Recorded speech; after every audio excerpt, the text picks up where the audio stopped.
Bismillahirrahmanirrahim. Assalamualaikum warahmatullahi wabarakatuh. Perkenalkan, nama saya Siti Aisyah, nomor BP 210 duduk 97 dari kelas 3B Prodi D3 Teknik Sipil. Baiklah, di sini saya akan menjelaskan mengenai cost control pada mata kuliah estimasi biaya. Secara umum, cost control adalah upaya yang dilakukan perusahaan untuk mengendalikan pengeluaran biaya proyek. Pengeluaran tersebut dapat meliputi biaya operasional, perencanaan, pelaksanaan, dan lain sebagainya. Aspek-aspek cost control sangat penting penerapannya di lapangan nantinya setelah membuat estimasi biaya dan cost budget. Kita juga harus membuat cost control agar keuangan sesuai dengan perencanaan yang telah kita buat. Pengendalian proyek pada dasarnya ada 3 variabel yang harus dikendalikan selama proses konstruksi, yaitu biaya pelaksanaan proyek, waktu penyelesaian proyek, dan kualitas pekerjaan. Dalam mencapai 3 aspek tersebut sudah mempertimbangkan safety. Ketiga aspek tersebut saling terkait dan tidak dapat dipisahkan antara satu dengan yang lain. Artinya, kedua aspek yang disebut terakhir juga mempengaruhi terhadap biaya. Filosofi cost control secara luas didasarkan pada 3 hal, yaitu adanya dorongan dan promosi dari kesadaran atas biaya pada semua tahapan pelaksanaan proyek. Yang kedua, adanya persyaratan data yang akurat dan tepat waktu serta ramalan ke depan. Yang ketiga, adanya tindakan yang efektif dan cepat. Secara umum, definisi biaya adalah sejumlah nilai uang yang harus dibayarkan atau dikeluarkan untuk memperoleh barang atau jasa yang diterima kepada pemberi jasa atau barang.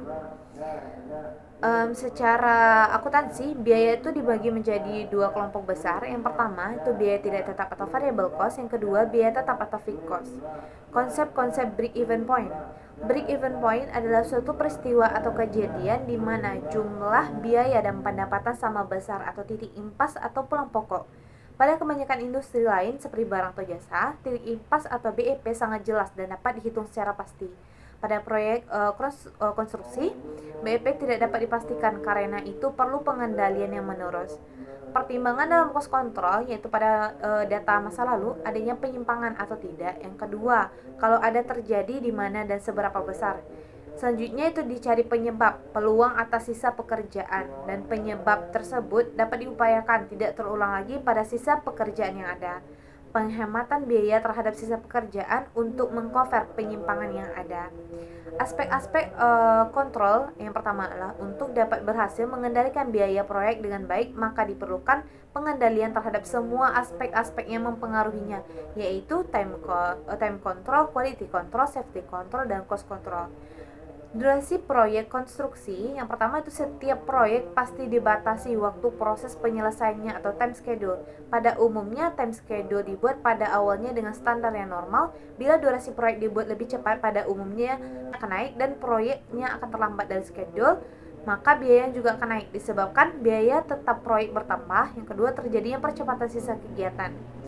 Pengendalian waktu dengan biaya. Yang pertama itu adalah mengendalikan waktu pelaksanaan proyek yang berkaitan dengan biaya. Ada beberapa, itu yang pertama, menepati total durasi proyek yang telah ditetapkan, mempercepat atau memperlambat bagian dari kegiatan yang dapat menurunkan biaya, dan mempercepat kegiatan untuk mengejar keterlambatan yang terjadi. Harus dipilih kegiatan yang berdampak terkecil pada tambahan biayanya.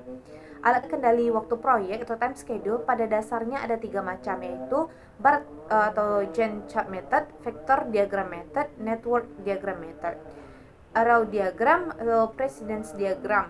Kualitas pekerjaan, yaitu pengendalian kualitas pekerjaan berdampak pada 2 hal yang penting, yaitu yang pertama performance perusahaan atau citra, kemudian biaya pelaksanaan pekerjaan.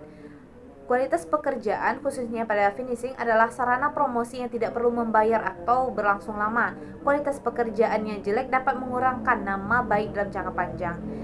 Biaya yang harus dianggarkan untuk menjamin kualitas pekerjaan. Yang pertama itu biaya yang harus dikendalikan atas terjadinya kegagalan mutu pekerjaan. Untuk mencapai suatu kualitas yang dipersyaratkan diperlukan biaya. Ada 2 jenis, yaitu cost of quality. Yang pertama, biaya yang harus dianggarkan untuk menjamin kualitas pekerjaan. Yang kedua, biaya yang harus dikendalikan atas terjadinya kegagalan mutu pekerjaan. Yang mendorong peran cost control jadi penting di sini adalah harga jual yang bersifat konservatif, terus biaya produksi yang bersifat fluktuatif dan mudah berubah apabila tidak dikendalikan. Maka diperlukan kemampuan untuk tentang construction cost. Unsur-unsur biaya langsung proyek dibagi menjadi dua kelompok. Yang pertama, kelompok dominan, itu bahan, upah, alat, atau subkon. Kemudian kelompok minoritas atau persiapan, penyelesaian overhead, dan administrasi proyek. Faktor terjadinya biaya ada dua, yaitu kuantiti pekerjaan dan harga satuan pekerjaan. Pengendalian biaya atau tindakan nyata dalam pengendalian biaya adalah mengendalikan kuantiti dan harga satuan untuk bahan, upah, alat, subkon, dan persiapan ataupun penyelesaian administrasi overhead proyek. Mengendalikan penyebab penyimpangan yang mungkin terjadi. Penyebab penyimpangan bahan, penyimpangan kuantiti itu kesalahan ukuran atau penerimaan kerusakan bahan yang telah diterima, kehilangan bahan pemborosan dalam penggunaan, dan lain-lain. Penyimpangan harga satuan yaitu kelemahan dalam negosiasi, kelemahan dalam surat perjanjian, dan pembelian kekurangan alternatif dari sumber bahan over quality. Proses pengendalian biaya atau proses pengendalian untuk pos-pos lain seperti upah dan alat-alat. Prinsipnya sama dengan biaya atau bahan atau subkon yang di atas tadi. Dapat disimpulkan bahwa proses pengendalian biaya konstruksi adalah melalui tahapan yang panjang menggunakan acuan macam-macam yang melibatkan banyak orang. Untuk mengukur kinerja biaya dan waktu dapat dilakukan dengan inner flow analisis untuk keperluan evaluasi biaya dan waktu. Ada 3 macam grafik, yaitu BCWS atau Budget Cost Forward Schedule atau Plan Value, atau ACWP atau Actual Cost Forward Performance, atau Actual Cost atau BCWP atau Budget Cost Forward Performance atau Earned Value. Grafik BCWS atau Plan Value, tiap-tiap item pekerjaan diberi nilai budgetnya dan dibobot dalam persen nilai tersebut. Disebarkan secara merata pada tiap bulannya sesuai dengan jadwal. Jumlah bobot secara item pekerjaan dijumlahkan untuk tiap bulannya dari awal sampai bulan akhir secara kumulatif.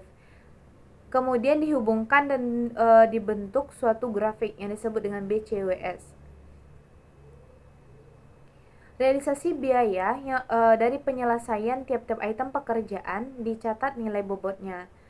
Untuk bulannya, jumlah bobot penyelesaian semua item pekerjaan yang ada untuk tiap bulannya secara kumulatif atau titik-titik tersebut dihubungkan dan akan membentuk suatu grafik yang disebut dengan ACWP. Sekian hasil presentasi pada hari ini. Saya mohon maaf apabila terjadi kekurangan. Saya sudahi dengan wabillahi taufiq wal hidayah. Wassalamualaikum warahmatullahi wabarakatuh.